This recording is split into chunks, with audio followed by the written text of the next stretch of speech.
CBS Radio Mystery Theater presents...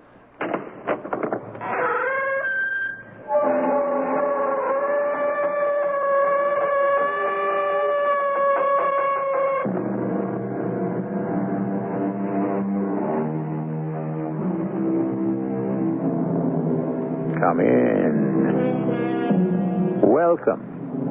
I'm E.G. Marshall. Life is eternal, and love is immortal, and death is only a horizon. And a horizon is nothing save the limit of our sight. The limit of our sight. It has nothing to do with the limit of our perception. Therefore, it is not the vision of our eyes that illuminates what lies beyond the horizon. Sometime around 6 this evening, you hired a cab. I don't remember, Inspector. But the driver remembers you. He drove you to Dr. Bexler's address. Do you deny it? No, I can't deny it now. Why have you come here, Inspector? To tell you that Dr. Bexler is dead. He was murdered. Murdered? By whom? I'm not sure. But I can tell you that you're the best suspect we have.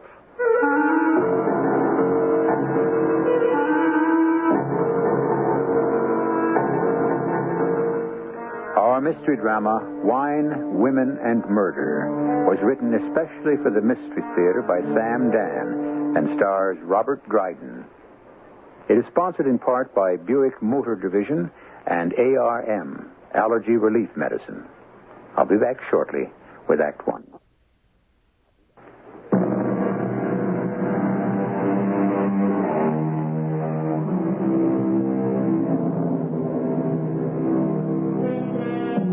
Are there as many stars in the sky as there are grains of sand on the beach?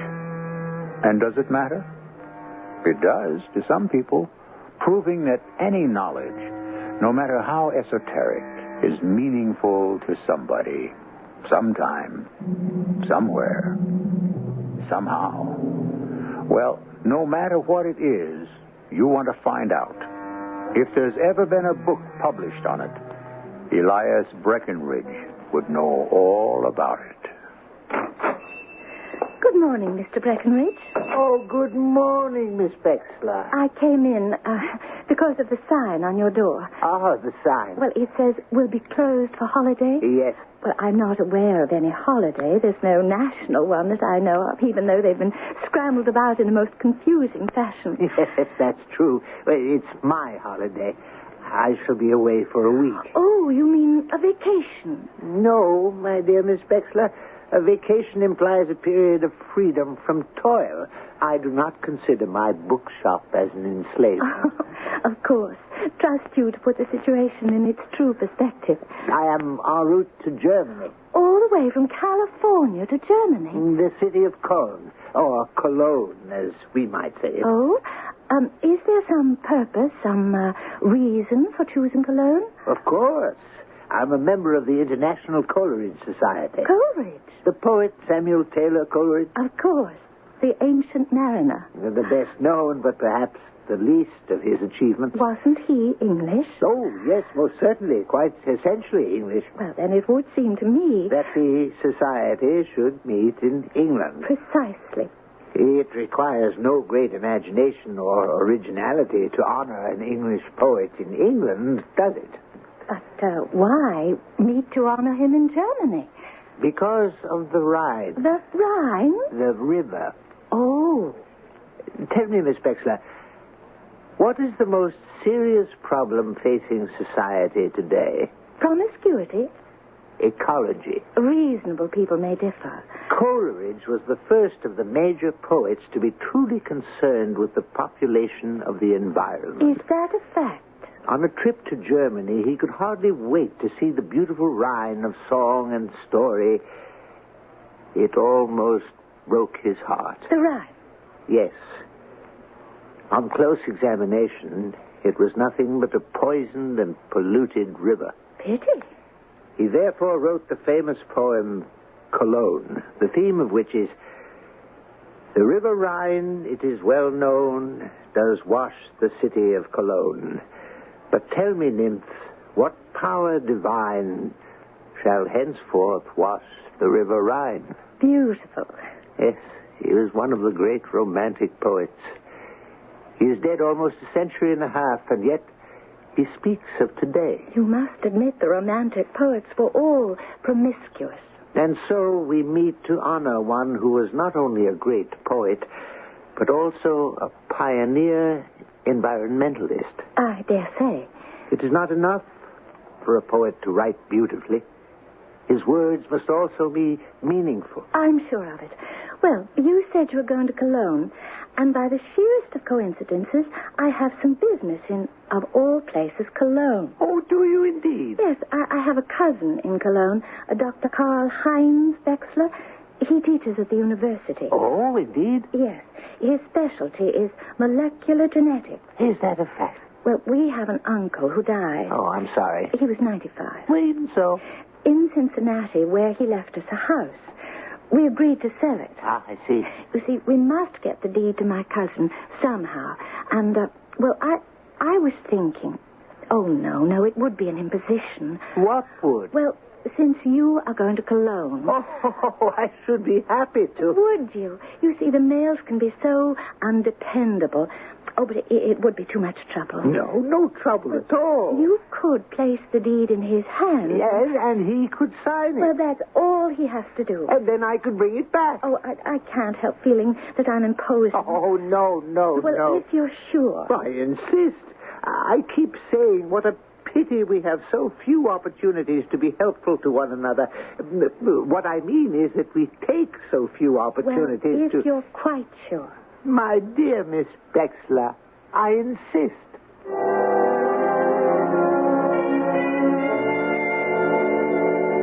My dear Miss Wechsler, I write to inform you that I have arrived here in Cologne after a most uneventful journey.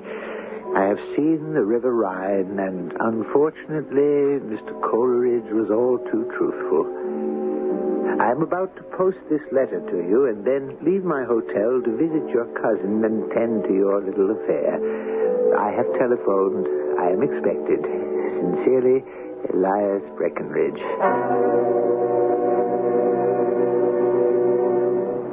Taxi, are you free? Who is free in this world? It is comforting to know that German cab drivers are as philosophical as American ones. And you, Herr American, are you out for some fun? Oh, yes. Take me to 71 Schillerstrasse. Is that it? You won't find much fun there. No? Oh, no.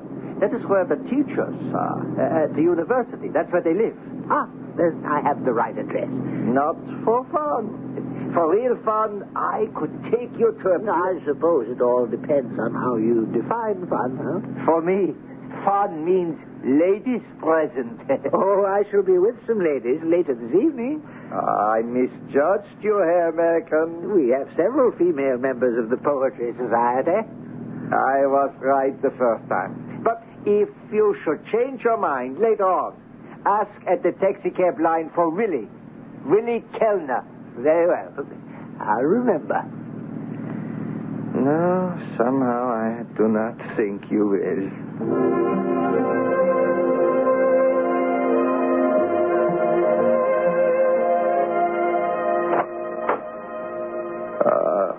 Mr. Breckenridge. Professor Wechsler? Yes, please, come here. Ah, thank you. It is I who should thank you. Please, be seated. Glass of wine? No, never during the day. I make it a rule. We have a saying here in Cologne. Lies were meant to be spoken. Rules were meant to be broken. Yes, well... It sounds better in German. And I have a most excellent vintage. Oh, well, a little. I've been looking forward to your fine Rhine wines. Oh, this is imported from California. Cordillera. You may have heard of it. I prefer it to our own. Please, don't tell anyone. Oh, certainly not. Prosit. You're very good health, sir. Well, so you're a professor of molecular genetics. I have that honor, yes. I am a bookseller. Now that I think of it, I happen to have in my shop the definitive work in your field. Indeed? Well, not that there's much demand for it. It's by Dr. Harrison Peterson. You aware of it? Oh, certainly. I must say that I find his book hard going. Do you know Dr. Harrison Peterson? I imagine you would. Oh, yes. Yes, I do. The field is so small. We are the best of colleagues. Tell me, how well do you know my cousin Maud? Well, she comes into the shop now and then to buy a book. Wonderful woman. So kind, so concerned with humanity, so sincere. A saint, that woman. And so are you, sir, to perform this kindly act. Most people would not have bothered. Yes, it could be a more cooperative world, I suppose. Let us have a drink to that. A more cooperative world. Oh, no, thank you. No more for me. One has to set limits. But if no one broke limits, what would happen to progress, huh? You have a point.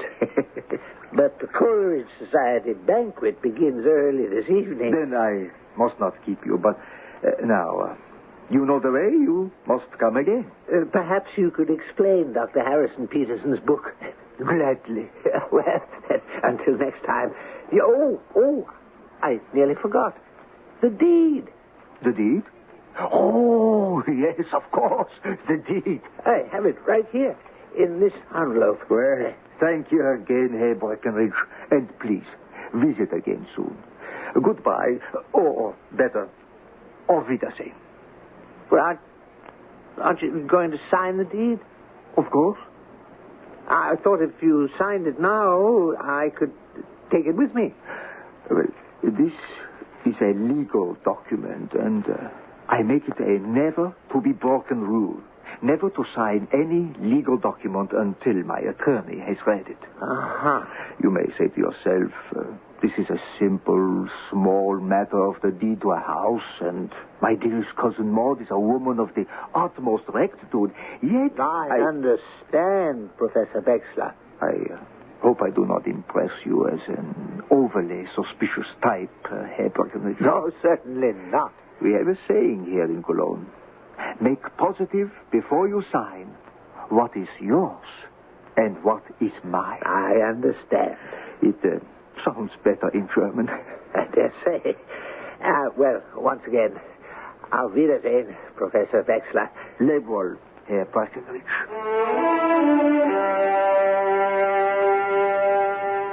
Xanadu de Kubla Khan, a stately Persian decree, where Alf the sacred river ran through caverns. Hello. Did I leave the lights on when I left? Herr Breckenridge? What? I beg your pardon?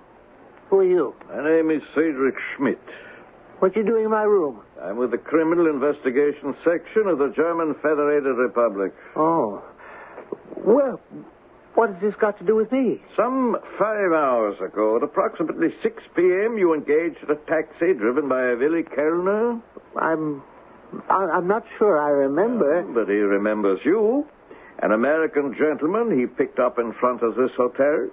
Oh, yes, of course. He says he drove you to number 71 Schillerstrasse, to the home of a Dr. Karl-Heinz Wechsler. Do you deny it? Deny it? How could I deny it? Why would I deny it? What is it you want? I have come here to tell you that Dr. Karl-Heinz Wechsler is dead. Murdered. That's impossible. Unfortunately, it's true. Murdered? When? By whom? When? Sometime around 6 this evening. By whom? By you.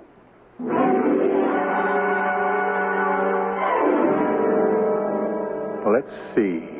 We were with him during that visit to Dr. Karl-Heinz Wechsler's home. We didn't see or hear Elias Breckenridge kill the professor. However, we were not with him when he went to the meeting of the Coleridge Society. We only have his word for that. Have we been wrong about meek, mild-mannered Elias Breckenridge? One thing is sure. To be accused of murder when you're a stranger and alone in a foreign country, is hardly the happiest of situations. I'll return shortly with Act Two.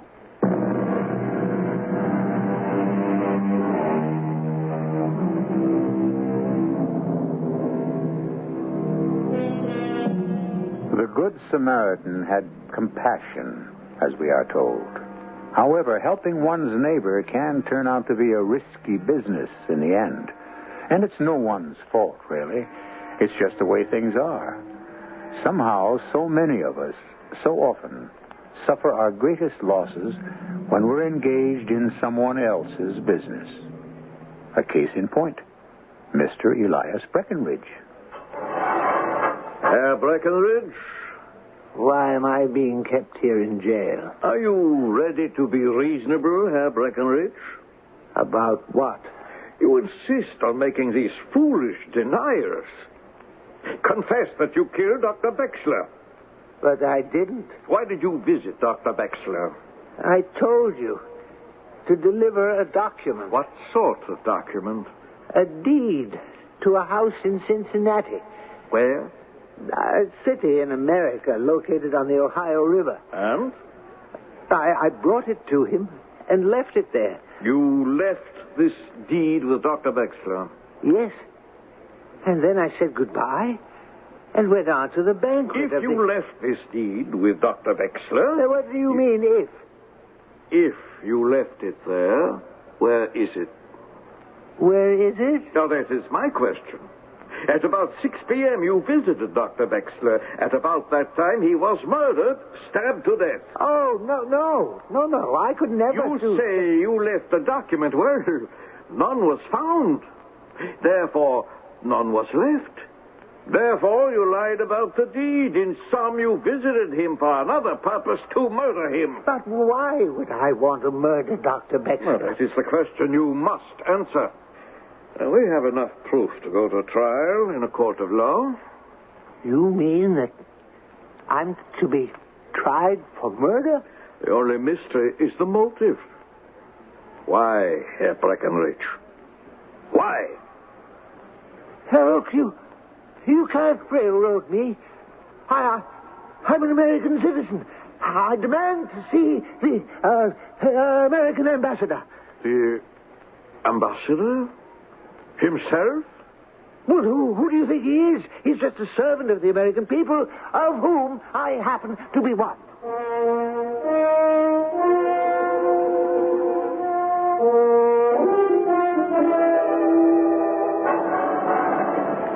Mr. Elias Breckenridge. Yes? Well, who are you? I'm from the American consulate. You? My name is Victoria Shakespeare. You don't look like a consul. I'm not. I have a long way to go. I'm only the third assistant secretary. Oh, I see. I'm not important enough to merit a visit from the consul himself. He's busy negotiating a $20 million trade treaty. What's more important? Justice for a human being or money? Now, what do you think I can do for you? You mean to say that I'm in danger of being hanged and the best my country can do for me is to send a third assistant secretary? First, you are in no danger of being hanged. Oh. Well, then you are going to do something about it. Because there is no death penalty in this country, you'll probably get life.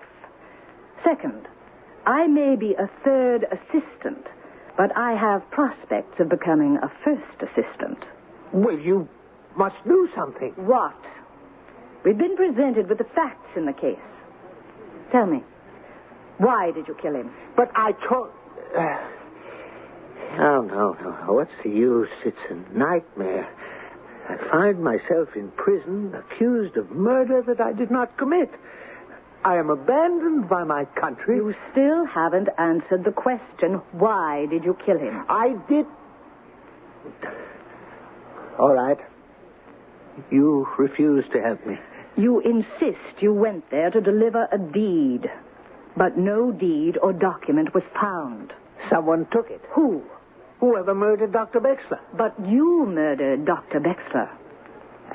Miss Shakespeare, please leave me. I was foolish enough to believe that my country would stand behind me. Elias Breckenridge, bookseller. Who does he think he is?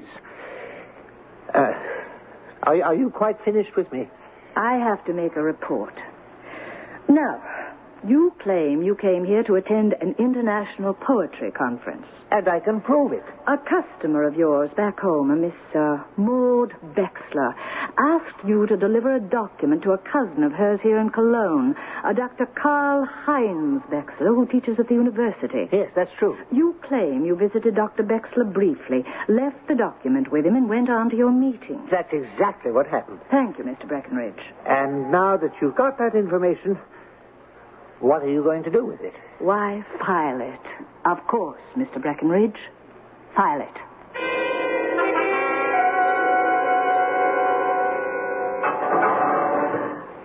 Mr. Breckenridge. What are you doing here again, Miss Shakespeare? The consulate has assigned me to your case.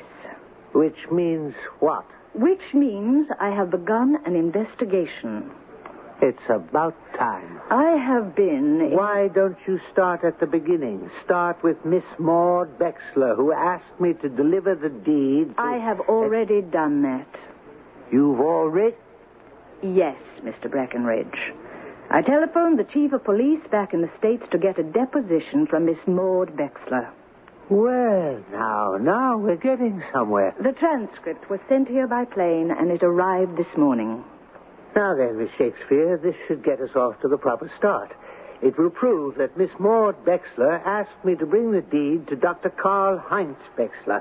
It will prove beyond the shadow of a doubt that I am speaking the truth. Would you care to read the transcript? Oh, it isn't necessary. Well, I'm sure it will be informative. I know what it says. Do you? Here. Now, why don't you look through it? A transcript of deposition given by Miss Maud Bexler to Detective Lieutenant Frank Fremont of the Los Angeles Police on April 17th at 10 a.m. Well, Miss Bexler, are you acquainted with Mr. Elias Breckenridge? Breckenridge? Well, I don't mean to seem... Are you saying you do not know Mr. Elias Breckenridge? No, I don't think so. Are you saying that you have never been in Breckenridge's bookstore? Oh, yes, I have been there. Did Mr. Breckenridge tell you he was going to Cologne to attend a meeting of the Coleridge Society? No. Oh, we never engaged in any sort of personal conversation. Miss Bexler, did you give Mr. Breckenridge a deed to a house you inherited from an uncle in Cincinnati to deliver to a cousin in Cologne? Lieutenant Fremont, first, I have no uncle in Cincinnati or anywhere else, for that matter. Therefore, he could not leave me the deed of the house. And since I have no cousin in Cologne, I would have no reason to ask Mr. Breckenridge to deliver the non-existent deed for a non-existent house to a non-existent cousin. Miss Bexler, do you have any idea why Mr. Breckenridge should have told such a story? Well, obviously, he's a promiscuous person. She's lying. The woman is lying. Why should she lie?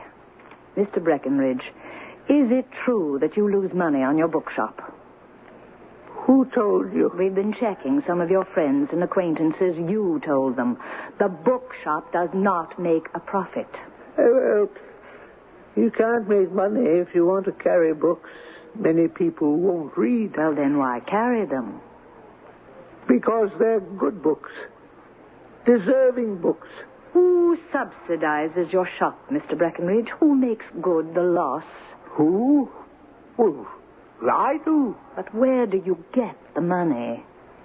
I have a small income left to me by my mother. Mr. Breckenridge, isn't it true that your bookshop is a front? A front? For what? Why don't you tell me? Miss Shakespeare, I have nothing to tell you. Are you a hired assassin? How can you make such an accusation? Then what other reason would you have for killing Dr. Bexler? Bexler? Hey, see, I was right. Maud Bexler denies having a cousin in Cologne, but there was a Karl-Heinz Bexler living here. The name is not an unusual one. Miss Shakespeare, please, someone must listen to me. I'm listening to you. For someone must believe me. That's another story. I did not murder Dr. Bexler. I'm afraid that attitude won't get you very far. I see now how unfit I am for modern life. What brings this on? Suddenly, the smooth and even tenor of my existence is disturbed. I am, without warning, flung into a hazardous situation. And I don't know how to cope with it. Mr. Breckenridge, I am suggesting... I am a man of far-flung interests. I have enough information to fill an almanac. Yet I know nothing that is of any use to me in this hour of my need. I would, personally, like to be of assistance. That's very kind of you. As long as there is some hope of your innocence, I am assigned to you. But I am innocent. If you go to trial, I am reassigned to another project.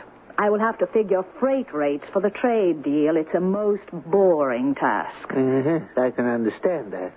How can we prove your innocence? I don't know. Let us accept your word that you did not kill Dr. Bexler. Describe that visit. I've done that at least 100 times. I arrived at the house. It was just about 6. He admitted me. Was he alone? I think so. There were no signs of anyone else. And? We had a glass of wine. Yes. And we chatted. What about? Oh, just polite conversation. About what? I don't remember. You came into the house. The first thing that happened. He offered me a glass of wine. The first thing you talked about. It was the wine. What did you say about the wine? Well, he remarked that it was a California wine. Here? In the Rhine country? Yes. A white wine called Cordillera. I'd never heard of it. Neither did I. Then, what? Oh, more small talk. On what subject?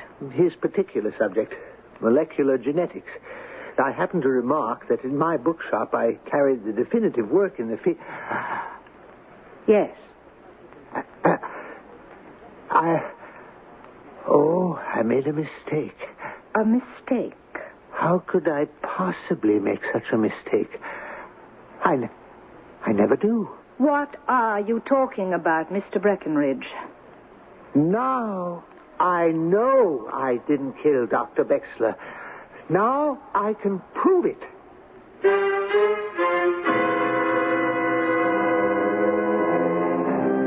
If a little knowledge is a dangerous thing, what is a great deal?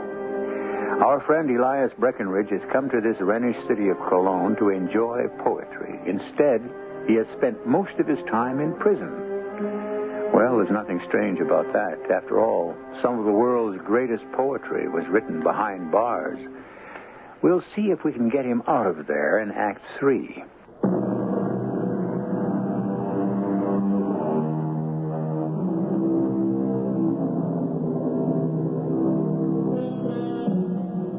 Stone walls do not a prison make, nor iron bars a cage. That's a fine poetic sentiment, but it does strain the limits of poetic license. Stone walls and iron bars make the toughest and strongest cages ever made.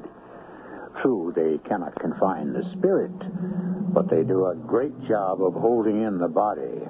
Yes, it's a great philosophy for philosophers, but small comfort for the rest of us. You say you can prove you didn't kill Dr. Bexler? Yes, certainly. How?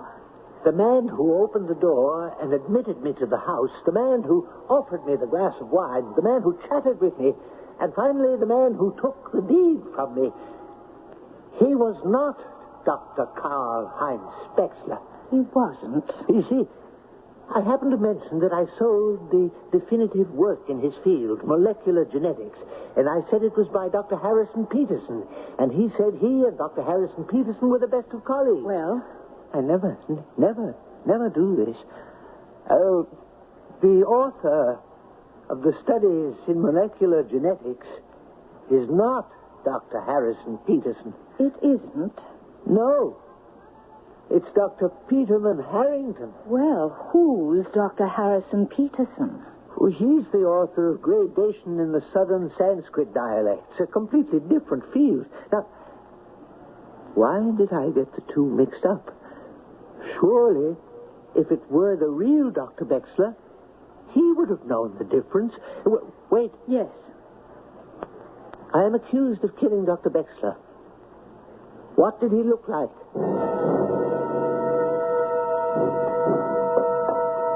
Fortunately, he is still being held here. This place makes me nervous. Why? Tell me, Morg.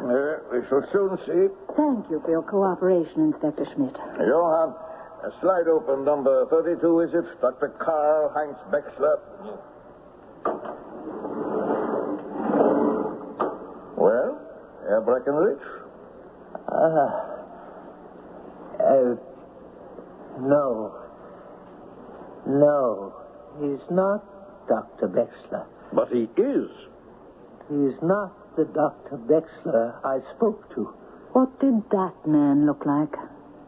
As completely different from this one as you could imagine. This one is dark. The other was fair. This one has long hair. The other was half bald. Inspector Schmidt, in light of this new development, could we release Mr. Breckenridge from custody? So far, I have nothing tangible. We will be responsible for him. Inspector Schmidt, I must be given the opportunity to prove my innocence. Now, there are two things. First, the man who posed as Dr. Bexler, about 5 feet 10 inches, around 55 years old, light complexion, half bald. Does this description seem familiar? I'm sure the inspector will work on it. Yes. Second, Cordillera. It's a white wine. Have you ever heard of it? No. It's from California. Well, then I would have no reason to hear from it. Is it sold here in the city? Well, why are you so anxious to know about that wine? Am I free to go? You are released to the custody of your consulate. He means me.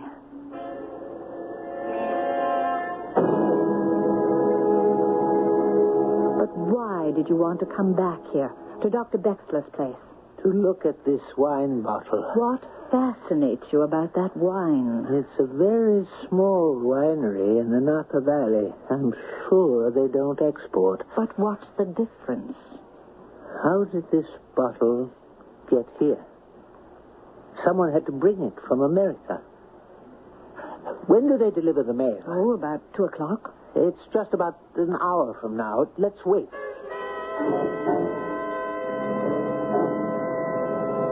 May we talk to you for a moment? Are you the new people in this house? Poor Dr. Bexler. Not even cold in his grave, and already the place is rented.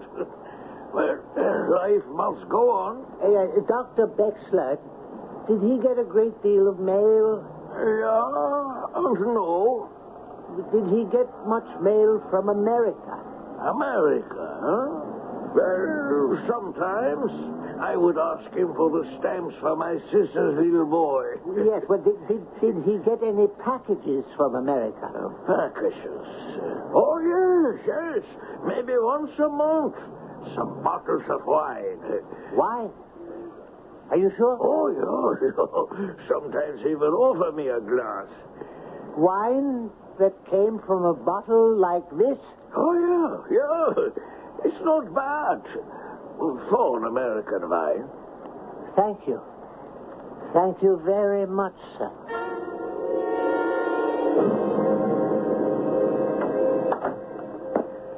You wanted to see us, Inspector Schmidt. Yes, please sit down.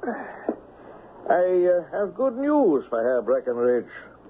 The tall man who was posing as Dr. Bexler, Yes? his name is Heinrich Moller, and he was a hardened criminal. He's dead. Dead? He was shot while robbing a warehouse in Stuttgart. And before he died, he confessed to the murder of Dr. Bexler. And this deed. It was found in his clothes. Is this the document you delivered to the doctor? Well, of course, it was in an envelope, and I didn't read it, but it seems to be a deed to a house in Cincinnati. Now, this proves you are telling the truth. Well, then it's all over. Yes, poor Dr. Bexler is dead. Well, what should I do with the deed? I suggest you return it to Miss Bexler when you return to Los Angeles. Yes, of course. I'll do that. I'm sorry there was this misunderstanding. Well, it isn't every day one is accused of murder, I suppose. You are no longer in my custody, Mr. Breckenridge. That's a pity. You have to go back to calculating freight rates. Well, all's well that ends well, as the poet said. Although it sounds better in German.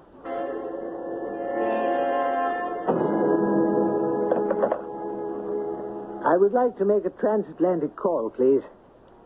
Yes. To Miss Maud Bexler in Los Angeles, California. Yes, I'll wait.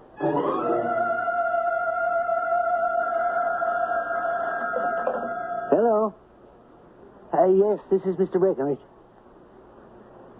She's not. Oh, do you know where she can be reached? Oh?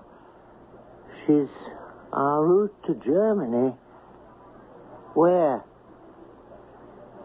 To Cologne.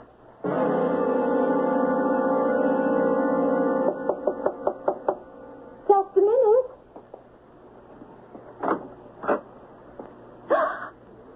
Mr. Breckenridge. May I come in? Thank you. Small world indeed. What brings you here? A very sad event, as you may know. My cousin, my only relative, was murdered. I flew here for the funeral. Oh, a most pious act, Miss Bexler. I have here the deed you asked me to deliver. Oh, thank you. It's your property. You've been most helpful to me, Mr. Breckenridge. I wish I could say that you've been most helpful to me, Miss Bexler. Why, whatever do you mean? Why did you tell the police you didn't give me that document to deliver to your cousin? Oh, that. Yes, that. Well, you see, I'm absolutely terrified of the police. Are you? Yes. Once you're involved, it brings nothing but notoriety and scandal. It's best to keep clear of such... But did you stop to think where that would leave me? Well, I'm sorry. I'm truly sorry. I was being accused of murder. Well, when the police officer called that morning, I was so surprised and frightened I lost my head. You must believe me. I would have made it all straight later on. Is that a fact? You see? There's no harm done. You're free. It all ended well. Has it ended? Poor Carl. His murderer has confessed, and so, well, I understand the case is closed. Not quite. Why? Is there anything else? Let's see. We have Miss Maud Bexler in Los Angeles, California. We have, or had, her cousin, Dr. Karl Bexler, in Cologne, West Germany. Miss Bexler is a spy. So is her cousin. Miss Bexler purchases U.S. military secrets and sends them to Dr. Bexler, who in turn sells them here in Europe. That's a lie. Most are sent in wine bottles, or should I say, on wine bottles. Needed is a bottle with a great deal of white on the label. Cordillera answers that requirement. A simple, invisible ink is used, lemon juice or any strong concentration of acetic acid. Sir, I must ask you to leave. When you discovered that I was leaving for Europe, you made up the story of the dead uncle so that you could give me the deed to deliver. But on the back was an important message in invisible ink. That's a lie. But someone over here must have discovered what Dr. Bexler was doing, perhaps tried to blackmail him, or whatever. At any rate, he killed Bexler just before I arrived, and he posed as Bexler. Not one word of this is the truth. Do you know what's on the back of that deed, Miss Bexler? In invisible ink? Apply a little heat to it, And you would read the specifications for the electronic rangefinder for the latest... That's enough, Mr. Breckenridge. Well, now, that's a pistol. And I know how to use it. Do you expect to get away with anything? Yes. It was self-defense. You're slightly mad anyhow, eccentric. You came here to kill me for lying about that deed. What could I do? I had to defend myself. Now I shall start to scream, and then I'll fire. Help! Help! He's going to kill me! Do not shoot, Miss Wexler. All is well. We have him. We have him. He's crazy. A madman, and he wanted to kill me. Well, that's a lie. Inspector Smith, that's a lie. That's enough out of you. You're under arrest.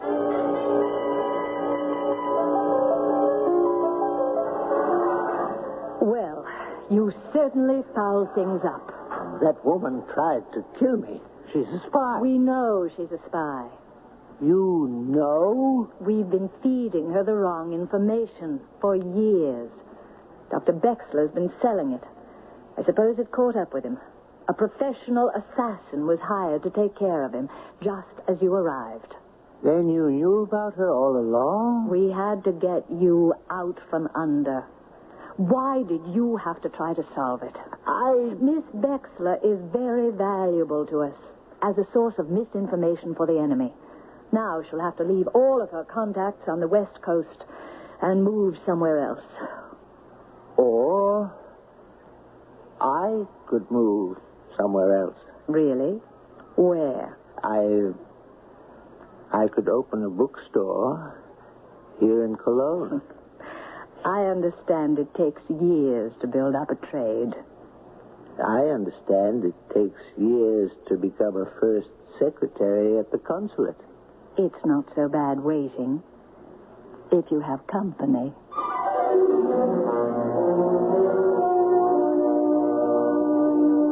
Who says we don't give you happy endings?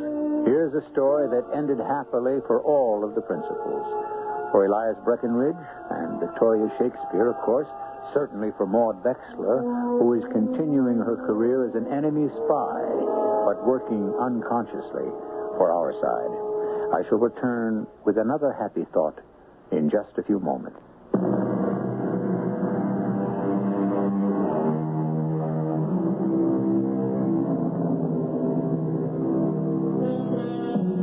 Today, the emphasis is on ecology, the environment. Clean air, pure water, as it should be. But there is another ecology, the ecology of the spirit, the ecology of thought. There is so much emphasis given to the quality of life. How about a little concentration on the quality of the mind? We have exercises for the mind 7 times each week, right here. Our cast included Robert Dryden, Carol Teitel, Bob Kaliban, and William Griffis. The entire production was under the direction of Hyman Brown. Radio Mystery Theater was sponsored in part by True Value Hardware Stores. This is E.G. Marshall inviting you to return to our Mystery Theater for another adventure in the macabre.